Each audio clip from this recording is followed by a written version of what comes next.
Caríssimos amigos e irmãos, hoje o Evangelho que acompanha esta quarta-feira, dentro desta quarta semana do tempo da Quaresma, nós estamos aí há 2 semanas de celebrarmos as grandes festas que se aproximam. E hoje o Evangelho que acompanha este dia é o Evangelho de São João, capítulo 5, versículos do 17 ao 30. Permitam-me aqui ler este evangelho para vocês.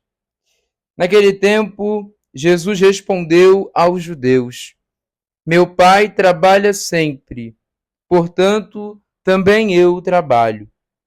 Então os judeus ainda mais procuravam matá-lo, porque além de violar o sábado, chamava Deus o seu Pai, fazendo-se assim igual a Deus. Tomando a palavra, Jesus disse aos judeus: em verdade, eu vos digo, o filho não pode fazer nada por si mesmo.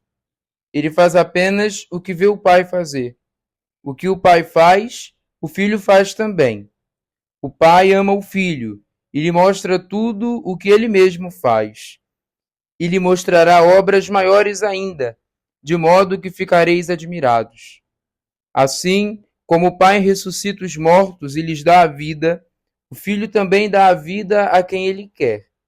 De fato, o Pai não julga ninguém, mas ele deu ao Filho o poder de julgar, para que todos honrem o Filho, assim como honram o Pai. Quem não honra o Filho, também não honra o Pai que o enviou. Em verdade vos digo, quem ouve a minha palavra e crê naquele que me enviou, possui a vida eterna. Não será condenado, pois já passou da morte para a vida. Em verdade eu vos digo, está chegando a hora, e já chegou, em que os mortos ouvirão a voz do Filho de Deus, e os que a ouvirem viverão. Porque assim como o Pai possui a vida em si mesmo, do mesmo modo concedeu ao Filho possuir a vida em si mesmo. Além disso, deu-lhe o poder de julgar, pois ele é o Filho do homem. Não fiqueis admirados com isso, porque vai chegar a hora em que todos os que estão nos túmulos ouvirão a voz do Filho e sairão. Aqueles que fizeram o bem ressuscitarão para a vida, e aqueles que praticaram o mal para a condenação. Eu não posso fazer nada por mim mesmo. Eu julgo conforme o que escuto, e meu julgamento é justo, porque não procuro fazer a minha vontade, mas a vontade daquele que me enviou. Palavra da salvação. Glória a vós, Senhor. Que palavras complicadas essas de Jesus. Entender essa matemática onde aquele que faz a vontade do Pai, concretizada em Jesus, é aquele que anda no caminho correto. E quantas são as vezes que nós, na nossa dificuldade de entender, de compreender que Jesus é ao mesmo tempo humano e ao mesmo tempo Deus, sem perder essa totalidade. É difícil para nós compreendermos isso. E aqui as Sagradas Escrituras trazem para nós essa radicalidade, onde é sim necessário que nós enxerguemos a nossa conduta e que nós mudemos o nosso modo de pensar, de agir, de ter algumas decisões na nossa própria vida. E é para que, assim, experimentemos a graça de realmente e de fato compreender que Jesus é o centro do nosso coração. Meus irmãos, a palavra do Senhor precisa ser luz para nós. E por que eu digo que precisa ser luz? Tendo como base o Evangelho deste domingo. Na verdade, há 2 domingos, nós estamos vivenciando, estamos adentrando neste mistério, onde a palavra de Deus é aquilo que sacia a nossa sede e, ao mesmo tempo que vai nos saciando, ela nos faz enxergar. E realmente, o nosso ser no cotidiano, na vida, precisa sempre ter pelo menos um pingo da graça de Deus. Porque nós nada podemos, nós nada somos quando estamos longe de Deus. E essa é a realidade que o mundo não quer acreditar. O mundo quer que você seja sempre o maioral, aquele que faz as coisas tudo na maior naturalidade possível. O mundo trata pecar como uma consequência. Mas, na verdade, o pecar para nós cristãos, filhos de Deus, precisa doer, precisa sangrar o coração, porque isso, ao invés de nos aproximar de Deus, nos afasta.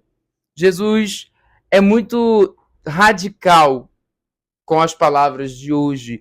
Jesus vai dizer: o filho não pode fazer nada por si mesmo, ele faz apenas o que vê o pai fazer.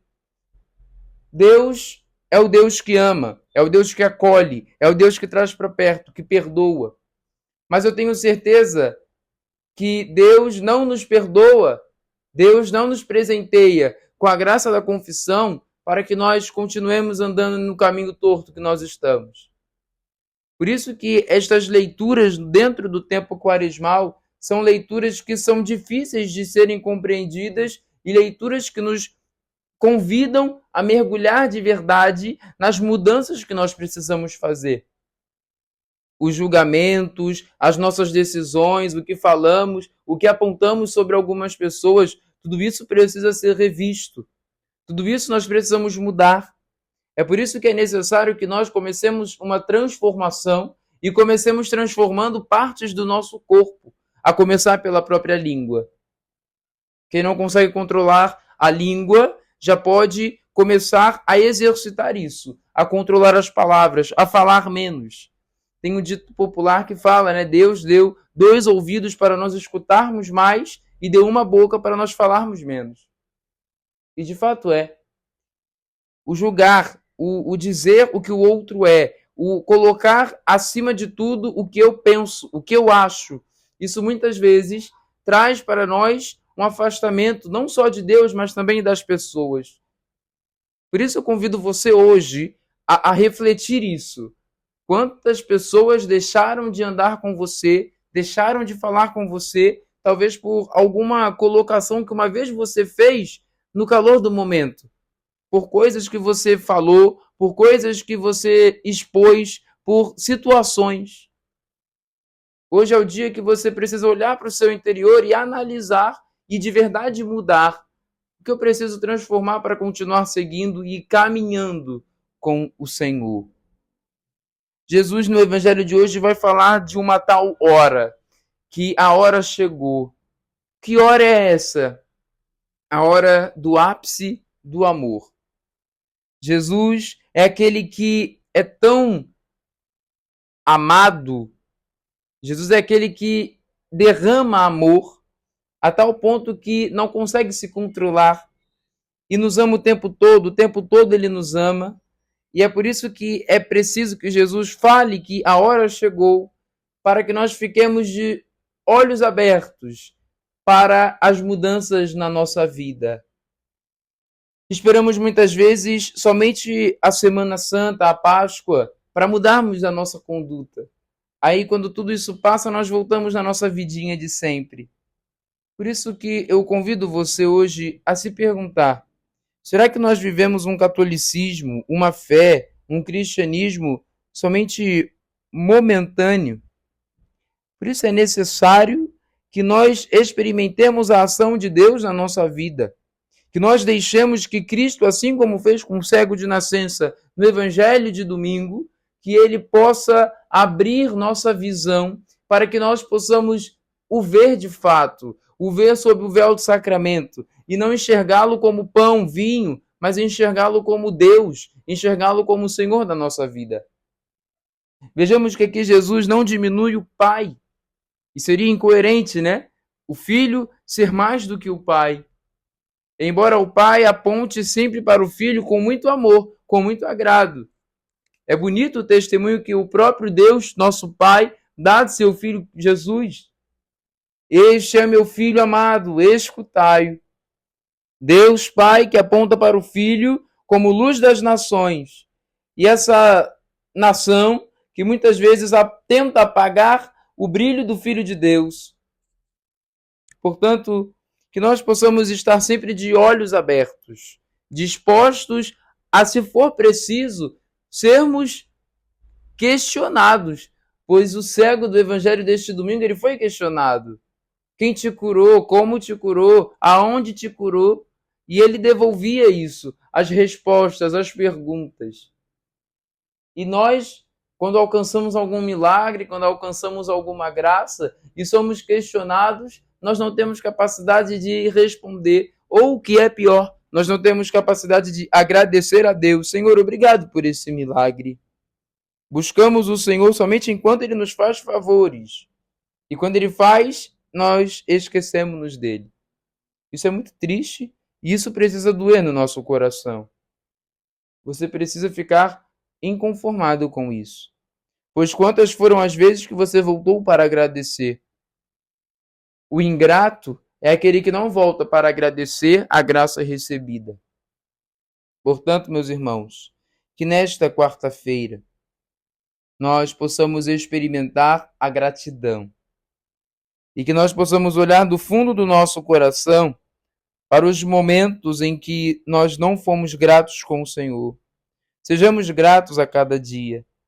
E se tem alguma coisa que você fale agora, mas eu não tenho motivos para agradecer, basta você colocar a mão no seu coração, perceber que seu coração bate, perceber que você respira. Isso já é um motivo para você olhar para o céu e agradecer ao Senhor. Senhor, obrigado pelo dom da vida. Obrigado pelo dom de existir, pelo dom de poder ver, de falar, de poder sentir o tato, de poder sentir o cheiro das coisas. Nós não somos gratos muitas vezes com o pouco que Deus nos dá, com a graça de estar vivo. Portanto, que o nosso coração irradie a gratidão. Gratidão de sermos filhos de Deus. Gratidão de podermos seguir Jesus. Gratidão por poder espalhar para o mundo, de mostrar para o mundo que nós temos um Deus que é vitorioso, que nós temos um Deus que não há de nos abandonar. E que neste dia a graça de Deus nos acompanhe aonde quer que nós possamos ir. Louvado seja nosso Senhor Jesus Cristo, para sempre seja louvado.